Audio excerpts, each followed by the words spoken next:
Assalamualaikum warahmatullahi taala wabarakatuh. Kita berjumpa kembali di program Telaah Perpustakaan Alam Bina atau Pita Alam Bina. So hari ini kita berpeluang bersama sesi yang istimewa ini bersama seorang pelajar atau mahasiswa daripada Fakulti Alam Bina. Okey, saudara Rais, nanti saudara Rais akan perkenalkan dirilah. Dan untuk sesi hari ini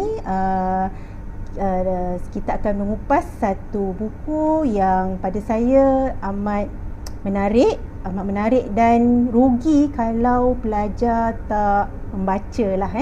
Okey. Alright, kita boleh teruskan. Right, okey. Selamat datang ke program resensi buku. Ini adalah kali pertama. Nampaknya. Kali pertama Rais kan? Okey. Dan hari ini kita akan bincangkan buku yang saudara Rais sendiri cadangkan pada kita lah. Dan sebelum kita bermula seterusnya dan kita pergi ke jauh lagi, detail lagi, dalam lagi, so kita bagi peluang saudara Rais untuk perkenalkan diri dulu. Bismillahirrahmanirrahim. Assalamualaikum dan terima kasih Puan Ana Hanani selaku kita punya moderator untuk program Telaah ini. Okey, nama saya Rais Haikal Rosli. Saya merupakan pelajar semester keempat dalam program jurusan Estate Management atau pengurusan harta tanah. Okey, dan pada hari ini saya sangat teruja lah untuk menceritakan salah satu buku yang bagi saya telah membantu saya banyak dalam membuat saya punya projek final year, iaitu buku yang berjudul Smart Technology and the Design of Built Environment. Okey, nampak tajuk dia menarik. Pastinya buku itu daripada koleksi kami, betul? Daripada koleksi Pita, tapi di cawangan Puncak Alam. Di Puncak Alam. Dan ada juga koleksi ini di e-book portal. Tapi tak apa, itu kemudian nanti baru kita jelaskan kat mana boleh dapatkan buku inilah. Okey, mungkin boleh saudara Rais kongsikan sedikit berkaitan dengan buku ini dan mengapa buku ini menjadi pilihan. Okey. Sedikit ringkasan tentang buku ini ialah buku Smart Technology ni dia bukannya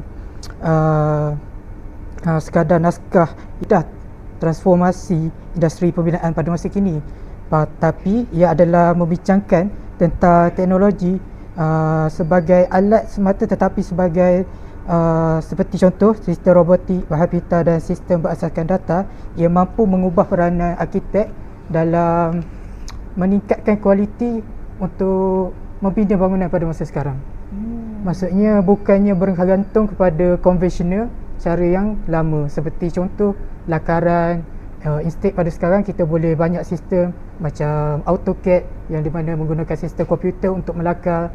Jadi hal ini akan membuatkan kualiti hasil pelan itu lebih bagus dan juga terperinci daripada kaedah konvensional. Dan apa soalan seterusnya, apakah mesej utamalah buku ini sebenarnya? Mesej utama terhadap buku Smart Technology ini ialah ianya menceritakan tentang transformasi seni bina melalui integrasi teknologi digital, iaitu bahan pintar yang akan mencipta masa depan binaan yang lebih adaptif dan lebih manusiawi. Okey, sebagai contoh adalah teknologi sebagai alat inovasi. Buku ini menerangkan bahawa teknologi seperti IoT, Internet of Things, BIM, Building Information Management adalah bukan sekadar kemajuan gaya, tetapi merupakan penyelesaian fizikal terhadap masalah seperti kelewatan pembinaan, pembaziran bahan-bahan binaan dan juga ketidakcekapan dalam pengurusan tenaga. Okey. Dan seterusnya, apakah yang paling menarik saudara Rais pelajari? Okey, apa yang bagi saya sangat menarik tentang buku ini adalah mengenai konsep bangunan sebagai entiti yang hidup. Sebelum ni ataupun sekarang kita boleh cakap, contoh kita duduk dalam bangunan, kita tak rasa yang bangunan ni hidup sebab bangunan ni statik dan dia hanyalah batu, kerikil apa semua. Jadi kita tak merasakan yang bangunan ni hidup. Tapi dalam buku ini dia menceritakan bahawa yang bangunan ni untuk mencapai standard sebagai smart building, dia akan menjadikan bangunan ni hidup. Dan macam mana untuk bangunan ni hidup adalah dengan mengamalkan fakta-fakta yang telah diterapkan dalam buku ini. Sebagai contoh adalah sistem penderiaan dan juga sistem sensor. Di mana sistem penderiaan ini adalah contoh yang senang bagi saya adalah sistem aircon. Okey, ada sistem aircon yang sekarang ini pada teknologi sekarang yang di mana bila orang masuk dia boleh auto detect dan juga akan melaraskan suhu pada tahap yang berkesesuaian dengan cuaca sekarang. Jadi dia automatic punya sistem dan sangat mampu untuk mengawal tenaga yang digunakan. Jadinya bil elektrik tidaklah terlalu tinggi. Dan satu lagi contoh adalah sistem sensor. Yang di mana sistem sensor ini yang paling senang yang contoh saya boleh bagi tahu adalah sistem lampu LED. Yang sekarang ini bila kita lalu di mana lampu ini akan mengesan pergerakan. Jadinya bila orang melalui kawasan tersebut, lampu ini akan mengesan dan akan menyala secara automatik. Dan bila dia tidak mengesan sebarang pergerakan, dia akan terus tertutup. Dan hal ini akan menyebabkan kita punya penjagaan terhadap tenaga itu dapat drastik. Maksudnya tidaklah terlalu tinggi penggunaan elektrik. Kiranya ada kita boleh jimat ya, kita boleh jimat penjimatan kan? itu. Okey, betul, menariklah. Okey, dan seterusnya pada pandangan Saudara Rais, mesej utama yang ingin disampaikan oleh penulis kepada pembaca adakah buku ini lebih menekankan tentang kemajuan teknologi atau bagaimana manusia perlu menyesuaikan diri dengan perubahan tersebut? Okey. Pada pendapat saya, mesej utama yang ingin disampaikan oleh Ron Baker, penulis buku ini, adalah bukannya untuk memuja kemajuan teknologi sekarang, tapi untuk menekankan tentang keseimbangan di antara kedua-duanya. Maksudnya di antara teknologi dan juga manusia. Tetapi mengambil manusia sebagai primary focus. Maksudnya fokus utama lebih kepada penggunaan teknologi tersebut. Okey, apa yang saya dimaksudkan sini adalah jika ditanya balik adakah buku ini lebih menekankan kepada teknologi atau manusia, jawapannya adalah ianya menekankan keseimbangan di antara manusia dan juga teknologi, tapi lebih mementingkan manusia. Okey, sebagai contoh satu yang saya bagi adalah teknologi sebagai enabler. Maksudnya adalah pemudah cara. Yes, pemudah cara yang penulis cuba sampaikan ini adalah tentang contoh seperti sistem automasi, robotik dan penderia, bukan sekadar untuk mempamerkan kejangkitan, tetapi adalah sebagai alat untuk menyelesaikan masalah praktikal yang macam saya cakap tadi, bil elektrik yang melambung tinggi. Jadi dengan mengamalkan apa yang diterapkan oleh buku-buku ini, kita dapat mengawal ataupun menjimatkan kadar penggunaan elektrik dan seterusnya membagi menyokong alas kita. Maksudnya kurang penggunaan elektrik, kuranglah karbon-karbon yang dilepaskan yang akan menjejaskan alas kita. Dan dapat mengurangkan pencemaran. Ya, dapat mengurangkan pencemaran. Okey. Seterusnya Saudara Rais, sekiranya diberi peluang untuk Saudara Rais sendiri cadangkan buku ini kepada orang lain, siapakah agak-agaknya lah golongan yang paling sesuai untuk baca buku ini? Okey, pada pendapat saya, setelah saya membaca buku ini dengan terperinci, terdapat 3 golongan yang saya boleh cadangkan untuk membaca buku ini. Golongan pertama obviously adalah golongan arkitek ataupun pengamal industri kita, adalah kerana buku ini dia mencabar kaedah konvensional seperti yang saya cakap awal tadi, iaitu kita tak boleh bergantung sangat kepada konvensional, yang di mana ketika ini teknologi kita telah berkembang jauh. Jadi bila kita terlalu berharap kepada konvensional, jadi kita akan ketinggalan dan juga hasil itu akan drop. Jadinya buku ini mencabar arkitek-arkitek sekarang untuk berkembang dan cuba memahami teknologi bagi meningkatkan kualiti mutu pekerjaan. Maksudnya hasil pekerjaan itu dengan bantuan teknologi, instead bergantung kepada konvensional. Okey, seterusnya adalah golongan seperti saya sendiri, golongan pelajar, mahasiswa alam bina. Kenapa saya cakap macam ni adalah sebab sebagai saya sendiri seorang pelajar, bila kita menceritakan atau kita dengar tentang smart building ni, apa yang kita fikir adalah mungkin lampu automatik, lampu buka sendiri, itu saja yang kita fikir. Tapi bila saya baca buku ni, dia adalah lebih daripada itu. Dalam contohnya peperiksaan, kita ni student estate management, kita ada subjek seperti property management ataupun PM, di mana subjek ini banyak menerangkan tentang smart building ataupun smart teknologi, tapi yang kita tahu hanyalah umum.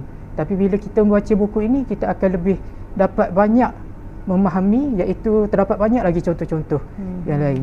Jadi itu dapat membantu. Dan seterusnya golongan ketiga adalah golongan pembangun. Maksud saya developer. Okey, kenapa saya cakap developer perlu membaca buku ini adalah sebabnya developer ni bila dia hendak menginvest dalam satu bangunan, dia hanya memikirkan kos. Maksudnya kalau terlampau tinggi kos tu, dia akan cuba elak. Tapi dia tidak fikir bahawa dengan adanya smart teknologi ini akan dapat meningkatkan mutu bangunan tersebut dan akan menaikkan harga market value sesuatu bangunan tersebut. Dan bagi saya, bila kita bangunan ni ada smart building, dia automatik akan meningkatkan market value sebab orang akan tertarik untuk datang, dan juga penjimatan kos-kos yang saya mention tadi. Jadinya ianya bagi saya sangat sesuai untuk diinvest oleh developer.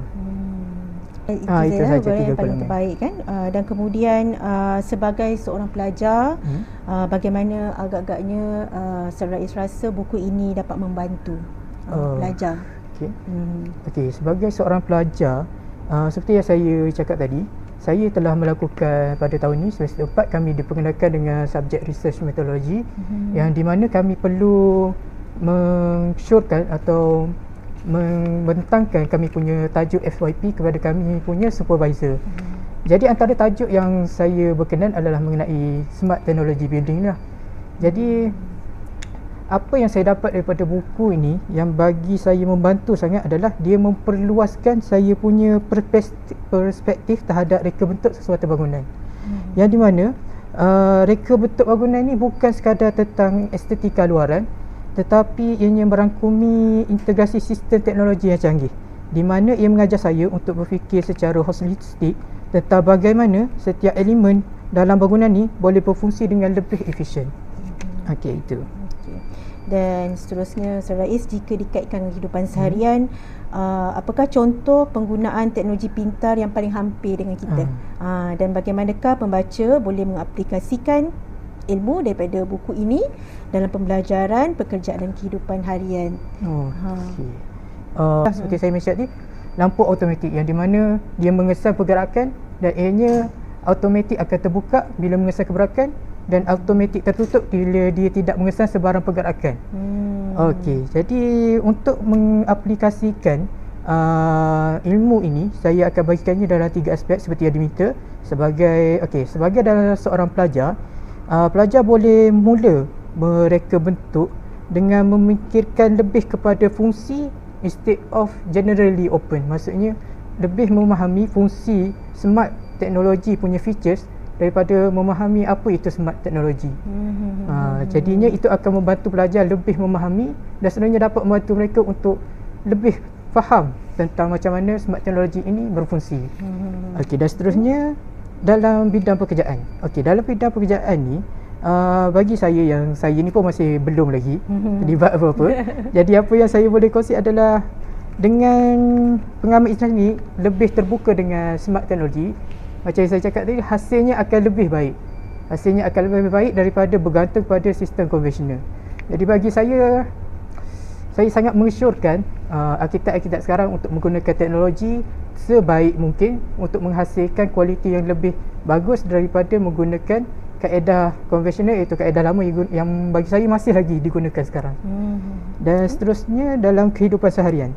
Okey, sebagai individu biasa, kita boleh menjadi pengguna yang lebih bertanggungjawab terhadap alam sekitar. Okey, sebagai contohnya, kita boleh memaksimumkan pencahayaan semula jadi di rumah. Maksudnya kurangkan penggunaan lampu, instead of kita akan buka langsir apa semua. Jadi dekat situ kita dah dapat cahaya luar, cahaya natural. Jadi dekat situ kita dapat menjimatkan tenaga. Soalan daripada saya, sekiranya saudara diberi 1 minit untuk meyakinkan mungkin kita punya viewers ni mungkin ramai katnya, insyaAllah kan, diberi 1 minit untuk meyakinkan seseorang supaya membaca buku Smart Technology and Design of the Environment, dan apa agaknya yang Saudara Rais nak katakan dalam masa seminit tu, dan masa ni lah nak kita beritahukan mengapa buku ini wajarlah untuk mereka jadikan bahan bacaan. Okey, baik. Soalan ni agak sukar sebenarnya. Seminit yang sukar. Seminit yang sukar. Tapi sebagai seorang pelajar, saya akan cubalah. Pertama sekali untuk saya syorkan, saya akan mulakan dengan persoalan. Seperti yang saya mention ini, pernah tak kita dengar konsep bangunan yang hidup? untuk kita memahami apa itu konsep bangunan hidup, saya syorkan jawapannya adalah ada dalam buku ini. Jadinya buku ini dia bukan hanyalah naskah yang menceritakan tentang masa depan ataupun senang saya cakap adalah bukannya dia mengarut. Maksudnya dia bukan melemparkan fakta tanpa sebarang bukti. Buku ini ada menyediakan 4 chapter, 4 bab, yang di mana setiap bab ni menceritakan tentang pelbagai teknologi yang boleh digunakan. Tetapi bila dia menceritakan teknologi ini, dia juga meletakkan contoh-contoh case study. Jadinya dekat sini kita tahu yang apa yang penulis sampaikan ini bukannya hoax ataupun sekadar statement, tapi adalah bukti di mana feature-feature ini boleh dijadikan dan digunakan sekarang. Sebagai contoh yang kita boleh saya kaitkan adalah bangunan apps di Amsterdam, di mana bangunan ini adalah diiktiraf sebagai bangunan yang paling canggih di dunia, di mana bangunan ini telah menggunakan banyak sistem-sistem smart teknologi ini, antaranya macam lampu automatik. Dan juga yang paling menarik perhatian saya adalah bangunan ini ada sistem yang dia dapat mengesan beberapa orang, maksudnya jumlah kehadiran dalam satu hari yang melawat bangunan tersebut. Detect jumlah orang yang nanti, maksudnya bila dah masuk pintu, okey, satu dah masuk, 2 orang dah hadir, 2 orang dah masuk. Maksudnya dia dah sediakan satu senarai instead of orang masuk dan kena key in apa semua. Jadi bagi saya, kalau anda ni jenis yang cuba untuk memahami apa smart teknologi, terutamanya bagi saya student, yang bagi saya topik ni akan sangat membantu, terutamanya dalam final year exam apa semua. Jadi saya akan sangat mensyorkan untuk anda baca buku ini.